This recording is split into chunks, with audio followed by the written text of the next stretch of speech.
Hello students, very good evening. Today's topic is Physics 10th Standard ICC Board. अभी आप लोगों का exam आने वाला है, उसकी तैयारी करो. Good question. यहां दो रेजिस्टेंस है R2 और R3. This is R1. ये 8 ओम से, ये 4 और 4 है. 10 वोल्ट की बैटरी लगी है, तो वो पूछता है कि बैटरी में कितना करंट कंज्यूम होगा और ये निकालना है अपन को. दूसरा बोलता है कि अगर तीनों रेजिस्टेंस सीरीज में लगा देंगे तो क्या होगा और इक्विवेलेंट रेजिस्टेंस क्या है, ये निकालना है. पहली बात, हमारा इक्विवेलेंट रेजिस्टेंस क्या होता है? Total resistance due to the complete circuit. तो ये दो रेजिस्टेंस सीरीज में लगे हैं. जब भी रेजिस्टेंस सीरीज में होते हैं तो आपको करंट सेम अमाउंट पास होता है, यानी कि जितना करंट इस रेजिस्टेंस से जाएगा उतना ही करंट इस रेजिस्टेंस से जाएगा. लेकिन जब रेजिस्टेंस पैरेलल में होते हैं तो करंट अलग लग जाता है. यहाँ पे 4 ओम है, यहाँ पे भी 4 ओम है. जब सीरीज में होता है तो डायरेक्ट ऐड कर देते हैं. R is equal to R1 plus R2. R is equal to हो जाता है R1 प्लस R2 हो जाएगा. तो 4 प्लस 4 8. तो आपका सीरीज का रेजिस्टेंस क्या निकला? 8 ओम्स. अब ये दोनों क्या है? आपस में पैरेलल है. तो जब भी रेजिस्टेंस पैरेलल में लगता है तो इक्विवेलेंट रेजिस्टेंस कम हो जाता है.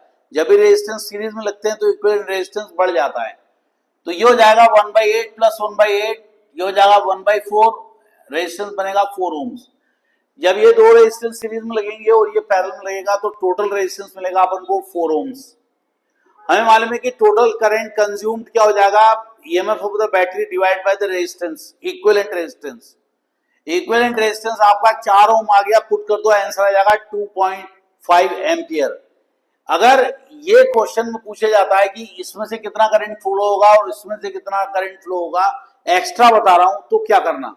ये दोनों रेजिस्टेंस को सीरीज में कर देना. ये हो जाएगा 8 ओम, ये भी हो जाएगा 8 ओम. जब रेजिस्टेंस पैरेलल में लगते हैं तो करंट जो है बढ़ जाता है. यहाँ तो दोनों रेजिस्टेंस की वैल्यू सेम है, तो आप डायरेक्ट भी हाफ कर सकते हो. 2.5 का होता है 1.25. तो 1.25 यहां से जाएगा, 1.25 यहां से जाएगा. लेकिन जब भी अगर अलग अलग रेजिस्टेंस हो तो क्या करते हैं अपन? तब क्या करो? टोटल करंट निकाल लो. टोटल करंट क्या हो जाएगा? 2.5 एम्पियर.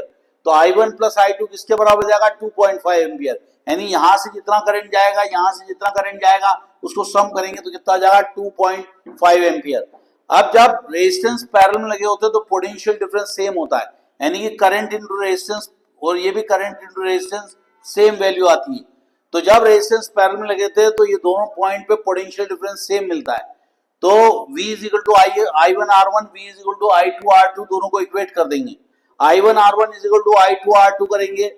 R1 भी 8 है, R2 भी 8 है, तो कट जाएंगे. आंसर आ जाएगा I1 is equal to I2. इसका मतलब I1 I2 बराबर है.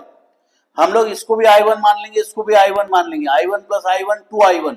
2I1 is equal to 2.5. 2I1 is equal to 2.5. I1 निकालेंगे तो कितना आएगा? 2.5 डिवाइड बाई 2, 1.25 एम्पियर. इसका मतलब 1.25 एम्पियर यहां से जाएगा, 1.2 एम्पियर यहां से जाएगा. ओके, तो ये एक अलग बात हो गई, एक्स्ट्रा पढ़ा दिया मैंने. अब तीनों रेजिस्टेंस को सीरीज में लगाएंगे तो क्या होगा? तीनों रेजिस्टेंस सीरीज में लगेंगे तो डायरेक्ट ऐड कर देना. वो पूछ रहा है कि अगर तीनों रेजिस्टेंस सीरीज में लगाएंगे तो क्या उसका करंट जो कंज्यूम होगा बैटरी से वो होगा 0.625 एम्पियर. ऐसा निकालना पड़ेगा. ऑब्वियसली जब सीरीज में लगाएंगे तो रेजिस्टेंस की वैल्यू बढ़ जाएगी, तो जो 2.5 एम्पियर था उससे कम करंट मिलेगा. अब आप क्या करोगे? रेजिस्टेंस को सीरीज में लगा दिया, 16 आ गया. 10 डिवाइड बाई 16 करोगे तो आंसर आएगा 0.25625 एम्पियर. तो इस तरह के किसी भी क्वेश्चन को सॉल्व करने के लिए ध्यान रखना कि इक्विवेलेंट रेजिस्टेंस जब भी निकालते हैं तो सीरीज में रहेगा तो R1 प्लस R2 करते हैं और पैरेलल में रहेगा तो ऐसा करते हैं. लेकिन एक बात हमेशा याद रखना कि जब भी रेजिस्टेंस पैरेलल में करते हैं तो उसको उल्टा करना बच्चे भूल जाते हैं. तुम लोग नहीं भूलना. So bye bye students, have a nice time, God bless you all. Subscribe करो, लाइक करो, शेयर करो. बाय.